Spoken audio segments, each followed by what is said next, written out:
Casarza Ligure, vertice in comune sul futuro dell'azienda Astore. Lavoratori, amministratori e sindacati puntano a far rimanere sul territorio ditta e occupazione. Il tema è in consiglio la prossima settimana.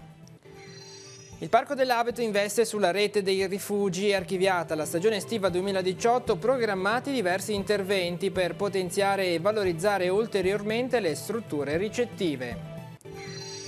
Ancora una volta oggi affidiamoci a Maria, Regina Nostra. L'invito del Vescovo nel giorno in cui la diocesi ha ricordato l'incoronazione di Nostra Signora dell'Orto. Avere cura dei poveri è scritto nel Vangelo, ha ribadito Monsignor Tanasini. Il pellegrinaggio a Lourdes rafforza la speranza e fa germogliare nuove amicizie. Condivisione e fraternità tra ammalati e volontari, raccolte sul treno nel ritorno in diocesi. Più responsabilità nell'uso dei social, il tema affrontato al Festival della Comunicazione di Camogli. I politici di oggi sono sempre più seguiti, ma rischiano di essere meno leader e più follower. Sestri Levante riscope Brea, pescatore, operaio, artista. Ha presentato il libro che racconta la vita dello scultore sestrino Giambattista Carniglia. Buonasera ai telespettatori di TG Oggi. I temi del lavoro in apertura nel nostro telegiornale. A Caserta Ligure i riflettori sono sull'azienda Astore che ha deciso di trasferirsi a Genova Casella. In questi giorni si sta discutendo sulla sorte dei 54 lavoratori. In moto tutte le strategie da parte dell'amministrazione comunale e non solo per porre rimedio a questa situazione. Facciamo il punto. Ancora tensioni e preoccupazioni a Casarza Ligure per la sorte dell'azienda Astore che ha deciso di trasferire attività a Genova Casella. Questa mattina si è tenuta una riunione in comune tra il sindaco, i sindacati, i lavoratori e il consigliere regionale Claudio Muzio per decidere come procedere e quali strumenti usare per ostacolare la chiusura dell'azienda. Che cosa significa per Casarza perdere un'azienda simile? Intanto lo voglio dire, prima di arrivare a questa decisione tutti insieme daremo battaglia, perché perdere un polo produttivo che dà lavoro a 45 famiglie del territorio è una cosa inaccettabile. Quale amministrazione comunale abbiamo l'intenzione di fare tutto il possibile affinché questo non succeda. Quindi faremo già lunedì questo un consiglio comunale urgente, penso porteremo un documento all'unanimità e andremo avanti in questa battaglia a fianco dei lavoratori. I sindacati CGIL e metalmeccanici del Tigullio ricoprono in questa situazione un ruolo di primo piano. E quando c'è stato comunicato il trasferimento dell'azienda dal sito di Casarza al sito di Casella, abbiamo subito chiesto un incontro in Confindustria, perché per noi lì è la sede istituzionale. Abbiamo chiesto subito all'azienda che i 45 dipendenti, e devono rimanere 45 dipendenti, quindi non ci deve essere nessuna scrematura. Poi siccome capiamo bene che da qui a arrivare a Casella si parla di 70 km, sappiamo anche noi che ci sarà qualcuno che non accetterà. Quindi lì noi dovremo contrattare sul tavolo le condizioni di miglior favore, ma non solo per quelli che vanno a Casella, ma per quelli che perderanno il posto di lavoro, che rimarranno in zona, perché rifiutando il trasferimento, superando un tot di chilometri, hanno diritto a dare la giusta causa, dare le dimissioni per giusta causa. E lì noi su quello partiamo. Per quanto ci riguarda, noi non siamo assolutamente d'accordo e siamo contrari al trasferimento dei lavoratori a Casella. Questo perché è evidente che nelle condizioni di criticità che ci sono nella distanza del trasferimento porterebbe molti lavoratori a dover desistere dall'andare a Casella. E quindi faremo tutto il possibile per cercare di evitare una conseguenza che non ha motivi per un'azienda che produce da anni facendo molti utili, per cui non è un'azienda che sta andando male, è un'azienda che raggiunge tutti gli obiettivi, quindi per quanto ci riguarda non ci sono altre soluzioni che rimanere qui sul territorio. Un aggiornamento sulla vicenda del crollo del ponte Morandi, andiamo a leggere sul sito di ANSA Liguria. Saranno 2 gli incidenti probatori nell'ambito dell'inchiesta sul crollo avvenuto lo scorso 14 agosto causando la morte di 43 persone. Il primo è quello chiesto dalla Procura per garantire la rimozione delle macerie e la catalogazione dei reperti. Il secondo, che verrà chiesto in una fase successiva, servirà per capire le cause del crollo. Il secondo incidente probatorio potrebbe arrivare in autunno inoltrato, visto che per il primo si potrebbe procedere procedere a fine settembre. Non si esclude a questo punto che il numero degli indagati sia destinato a salire dopo l'analisi di tutta la documentazione cartacea in mano agli investigatori. Tra i testimoni che verranno sentiti nei prossimi giorni dagli investigatori che indagano sul crollo del ponte potrebbero esserci anche i membri del Consiglio di amministrazione di Autostrade che parteciparono alla riunione del 12 ottobre 2017 in cui si discusse del progetto di retrofitting. Torniamo sul nostro territorio. Il Parco dell'Aveto punta sulla valorizzazione della rete e dei suoi rifugi con ulteriori investimenti in programma. Diverse le novità in cantiere per i prossimi mesi. Vediamo. Il ripristino del collegamento con la rete elettrica per il rifugio delle casermette del Penna, il potenziamento dei pannelli solari per quello di Pratomollo, una nuova palestra di arrampicata al Prato della Cipolla. Sono alcuni degli investimenti in programma per il Parco dell'Aveto sulla rete dei rifugi. Se da una parte sta per concludersi con numeri positivi la stagione estiva 2018, dall'altra si pensa già a come arricchire ulteriormente un'offerta turistica che è cresciuta negli ultimi anni. Ultima struttura in ordine di tempo ad essere stata aperta è quella delle casermette del Penna. Prossimamente potranno ritornare ad essere collegate con la rete elettrica. Abbiamo già l'ok dell'Enel, dovremmo portare la luce elettrica che è un ripristino perché c'era già negli anni 70, quindi è stata tolta dopo. Gli altri rifugi credo che amplieremo un pochino i pannelli fotovoltaici a Pratomollo. Particolare attenzione da parte del Parco dell'Aveto è stata riservata alla possibilità di svolgere attività sportive all'aria aperta all'interno del contesto naturale delle foreste del Penna, dalle escursioni in sella alle mountain bike elettriche fino alla nuova palestra di arrampicata. Abbiamo visto la nuova arrampicata di roccia fatta insieme al CAI, insieme a arrampicata.it.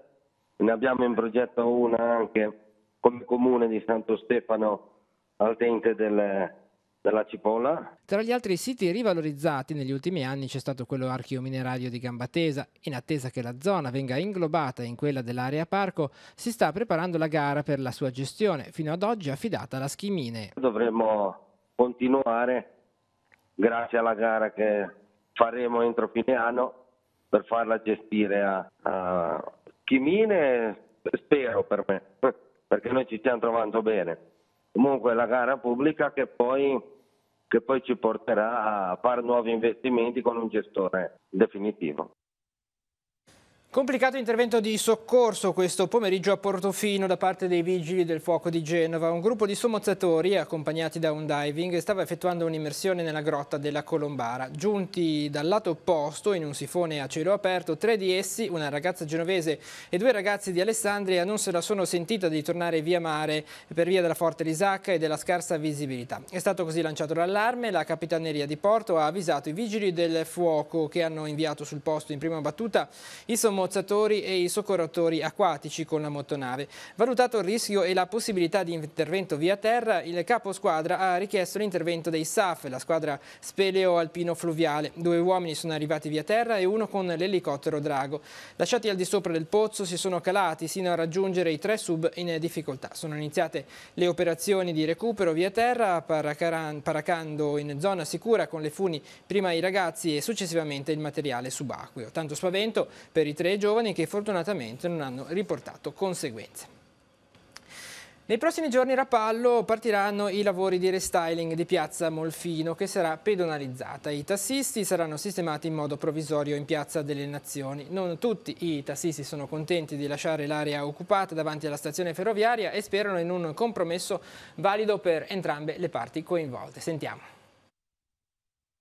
A breve partiranno i lavori in Piazza Molfino a Rapallo. Quale sarà la sorte dei parcheggi dei tassisti? Sì, a metà settembre partiranno i lavori, è un lavoro importante perché è una delle porte d'ingresso della città, della stazione. La piazza ha bisogno di un intervento di restyling che sarà fatto, partiranno qui in settembre, dureranno circa 4 mesi. I tassisti provvisoriamente li abbiamo sistemati in un'area che è provvisoria sempre in Piazza delle Nazioni, nel frattempo poi concorderemo con i tassisti il posizionamento definitivo che non sarà comunque all'interno di Piazza Molfino perché Piazza Molfino è una piazza pedonale. In cosa consistono i lavori? I lavori consistono nella ripavimentazione completa, nell'impianto di illuminazione, nella creazione di una fontana che verrà sistemata nella parte più prospiciente la strada, nella creazione di aiole e valutiamo anche adesso un intervento che serva a migliorare anche la piantumazione della piazza. Qual è il punto di vista dei tassisti di Rapallo circa appunto i lavori che verranno portati avanti a metà settembre? Siamo con l'amministrazione nel riguardo di abbellire la città e insomma dare un servizio migliore ai cittadini. Attualmente qual è lo stato d'animo, diciamo, tra i tassisti? Certi non sono contenti insomma, di questa situazione qua, perché stiamo parlando della prima piazza, la più importante, dove hanno più esigenze l'utenza, i cittadini e il turismo. Quindi bisogna trovare certamente un compromesso, ecco, valido per entrambi. Ecco. Quanto cambierebbe per voi il lavoro spostandovi, diciamo, dalla piazza opposta rispetto a dove siete ora? Si creerebbero dei disagi per l'utenza, soprattutto quando piove, per le signore anziane, insomma bagaglio, purtroppo qua siamo subito ben in vista, mentre là di fronte, anche se si tratta di un centinaio di metri, il disagio ci sarebbe. Ecco. La cronaca, traffico di droga nel Levante genovese. Ieri sera in zona Caperana a Chiavari la polizia ha arrestato uno spacciatore durante un servizio mirato alla repressione del traffico di droga. In manette un genovese di 21 anni.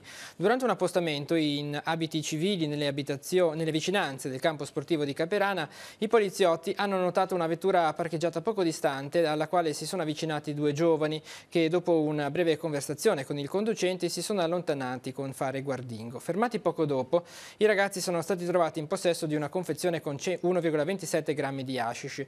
Gli operanti allora si sono diretti verso l'auto, al cui interno hanno trovato il genovese in attesa di nuovi acquirenti. Rinvenuti dentro l'auto altri 50 grammi di hashish, un bilancino di precisione, 285 euro in banconote e un coltello a serramanico di 9 cm di lama.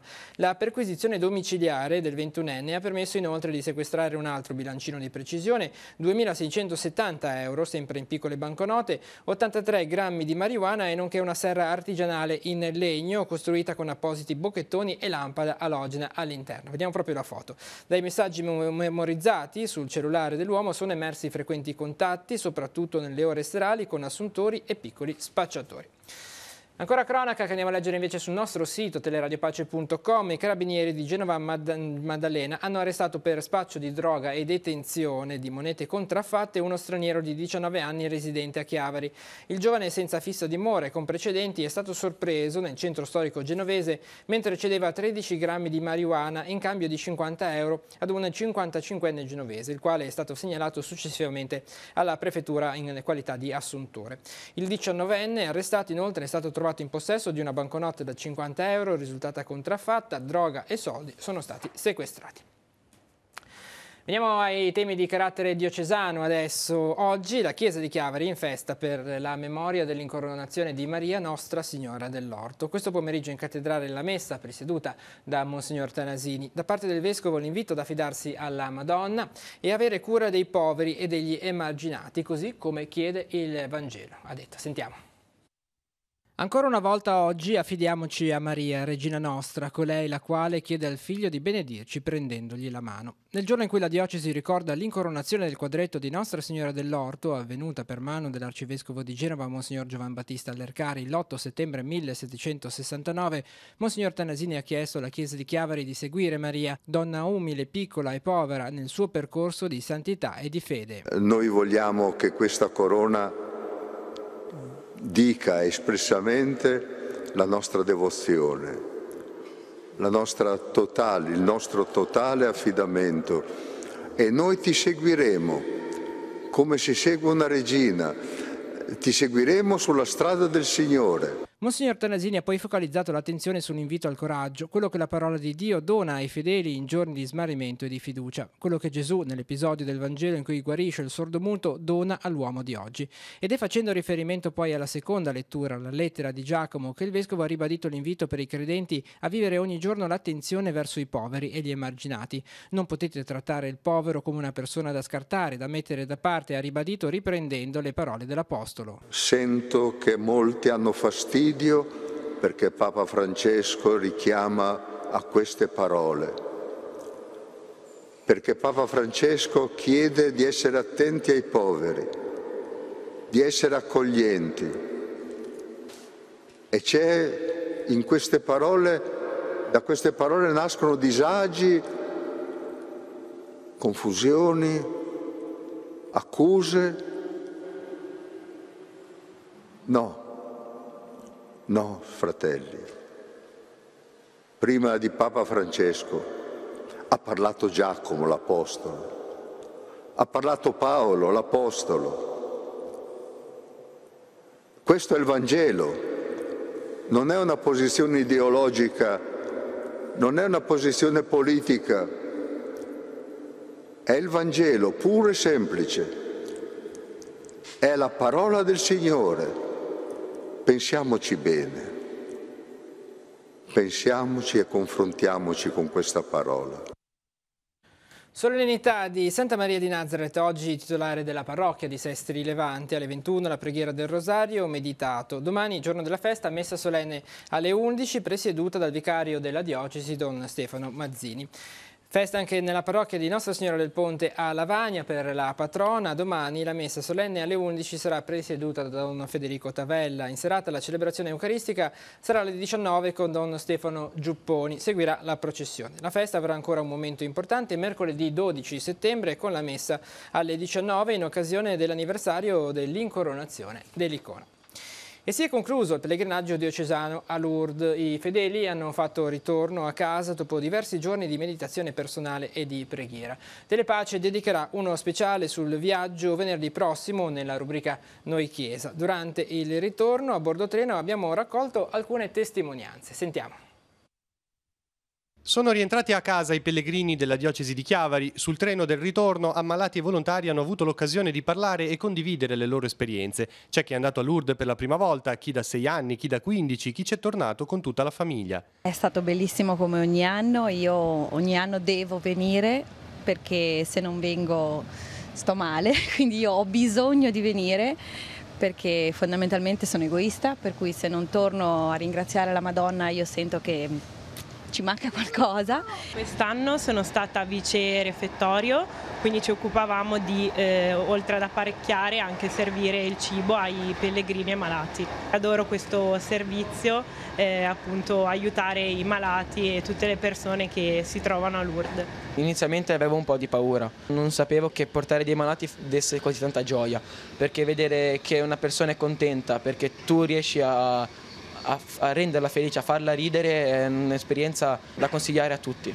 I temi della felicità e dello stare insieme hanno caratterizzato il viaggio, con alcune esperienze organizzate dall'Unitalsi in autonomia rispetto alla partecipazione alle messe programmate. Abbiamo cercato di lavorare proprio sulla felicità, sulla gioia. Alla fine, parlando con i nostri amici malati, i nostri pellegrini, un po' tutti anche e soprattutto coloro che fanno servizio, alla fine questo messaggio è arrivato forte e chiaro, e crediamo che sia un ottimo percorso poi per cambiare ancora qualcosa in previsione del prossimo anno. Il pellegrinaggio è stato curato da una grande rete di persone coinvolte in tutti i ruoli, alcuni molto importanti ma che spesso non vengono raccontati, come quello del cuoco a bordo treno. Facciamo dai 40 ai 45 kg di pasta alla volta e in 20 minuti praticamente dobbiamo cercare di fare servire tutte le persone che sono qui.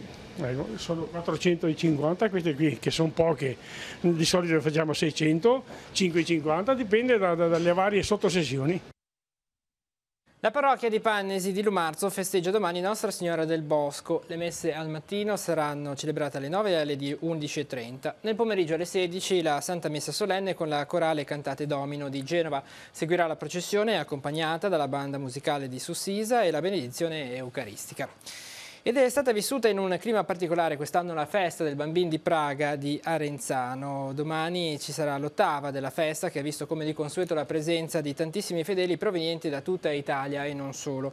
A segnare tutti i momenti delle celebrazioni il pensiero della tragedia di Genova e in particolare il ricordo di Samuele e Cristal di 8 e 9 anni, i più piccoli tra le 43 vittime del crollo del Morandi. Vediamo.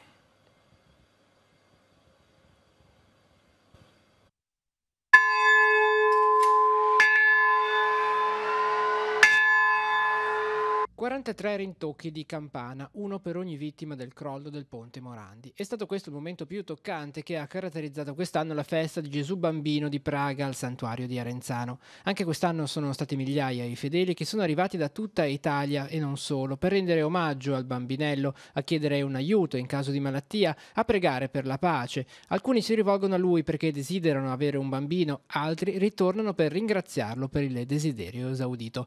Tanti bambini si avvicinano a Gesù Bambino per il tradizionale bacio, una statua a cui la tradizione attribuisce una serie di miracoli e di grazie. Ad Arenzano è venerata per aver salvato la cittadinanza dai bombardamenti del 1944.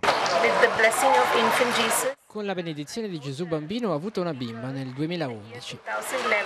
Vengo da Milano, siamo venuti qui in ritiro per 3 giorni per la festa di Gesù Bambino. Preghiamo anche per un nostro, in modo particolare per un bambino che ha 12 anni, che è disabile ed è il figlio dei nostri amici. Siamo pellegrini dalla Croazia, prego per mia figlia e per mia nuora incinta. Quest'anno è stata la tragedia di Genova a fare da sottofondo a tutti i diversi momenti della festa.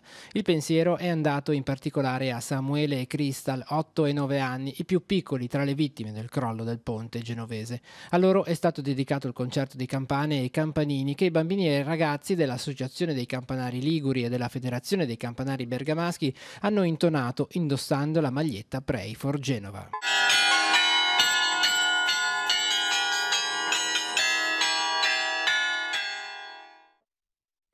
Prosegue a Camogli l'edizione 2018 del Festival della Comunicazione. Ricco il programma con 111 ospiti, 78 incontri e 11 spettacoli, per non parlare di mostre, laboratori ed escursioni. Tra i temi approfonditi quello dell'ecosistema comunicativo in cui siamo immersi e le responsabilità dei leader di oggi. Sentiamo.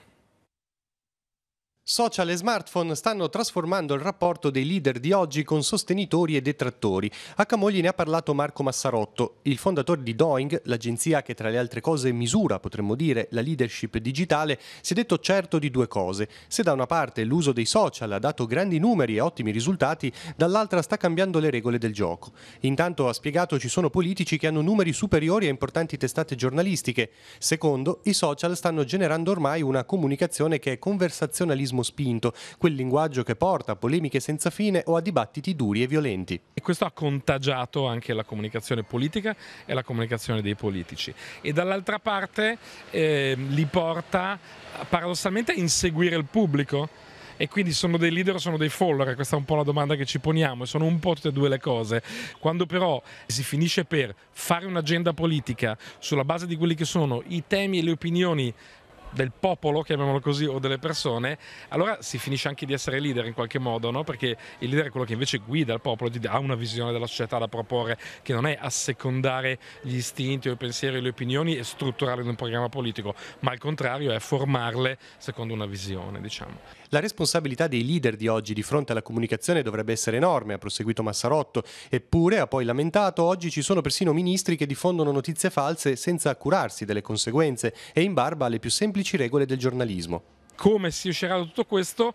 In questo momento è un mistero, nel senso che comunque in questo momento siamo nel pieno fragore del cortocircuito di chi prende il potere utilizzando questo cortocircuito. Toni pacati e meno aggressivi, queste le regole da seguire per affrontare al meglio la rivoluzione digitale. A spiegarlo Federico Rampini, che ha conosciuto i grandi della rete quando ancora muovevano i primi passi. 20 anni fa, a quest'epoca, mi trasferivo a vivere a San Francisco, nella Silicon Valley, quindi li ho visti crescere, quelli che oggi sono dei giganti che a quell'epoca erano ancora dei germogli dell'economia digitale e sono diventati troppo prepotenti. È molto urgente fargli rispettare le regole. Ed è stato presentato oggi a Sestri Levante il libro Brea, pescatore, operaio, artista, dedicato alla vita dello scultore Giambattista Carniglia. All'evento erano presenti gli autori Francesco Baratta e Angelo Coriandolo, presentato il pomeriggio dallo scrittore Mario Dentone. Sentiamo. Brea, pescatore, operaio, artista. È il titolo del libro che è stato presentato oggi dallo scrittore Mario Dentone nella Sala Bo di Sestri Levante. L'opera, scritta a 4 mani da Francesco Baratta e Angelo Coriandolo, racconta la storia dello scultore sestrino Giambattista Carniglia. Abbiamo chiesto agli autori come è nato questo libro. Ci trovavamo di fronte a una presenza che nel corso degli anni era venuta meno nella memoria collettiva. L'amicizia che ho con Francesco Baratta è animata da questa grande passione per riscoprire figure e storie della nostra terra che rischiano di cadere dimenticate. Io l'ho conosciuto, Brea, ero ragazzo, seguivo mio papà che era amico dell'avvocato Rizzi. Palazzo Rizzi era proprio di fronte al laboratorio di Brea, quindi mentre mio padre parlava con l'avvocato Rizzi io uscivo e vedevo questa persona che stava lavorando, lui diceva, per fare una statuetta. Le statuette poi sono diventate opere d'arte, opere di scultura e l'abbiamo naturalmente capito bene successivamente.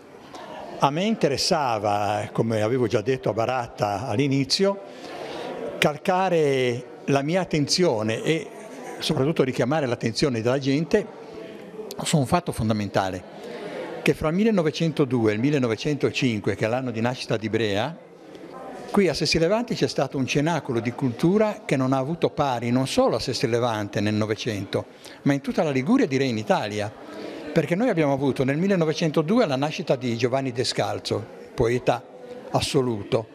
Nel 1903 la nascita a Bargone di Alfredo Bertello, il più grande anglista italiano. Abbiamo avuto nel 1904 Eugenio Mario Raffo, il più grande incisore, xilografo. E nel 1905 la nascita di Brea, tutti in successione, fratelli addirittura di cultura, perché poi erano amici, si confrontavano. E adesso nella nostra scheda gli appuntamenti in agenda per la giornata di domani.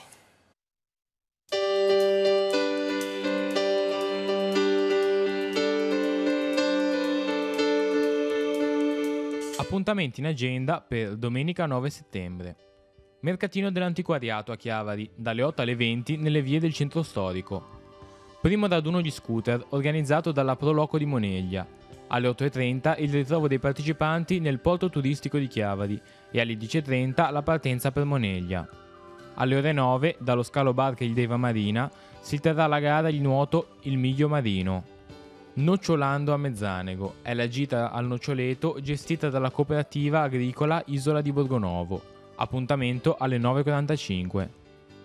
Zoagli Sport and Fun. Dalle 14 alle 22 la piazza 27 dicembre di Zoagli sarà dedicata a manifestazioni sportive. In occasione della festa di Santa Croce a Moneglia, dalle 18:30 alle 21:30, i bambini delle classi dalla quinta elementare alla terza media sono invitati nelle opere parrocchiali per giocare.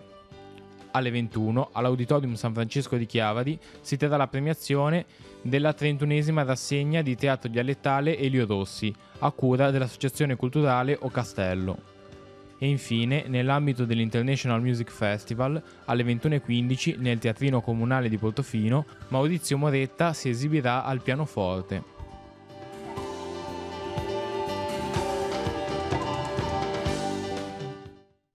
E con l'agenda di Telepace si conclude questa edizione di TV Gli Oggi. L'informazione torna lunedì mattina alle 7:30 con il buongiorno di Teleradio Pace, insieme a Marco Revello alle 12:45 con la prima edizione delle TG13. Tutte le notizie le trovate sul nostro sito teleradiopace.com.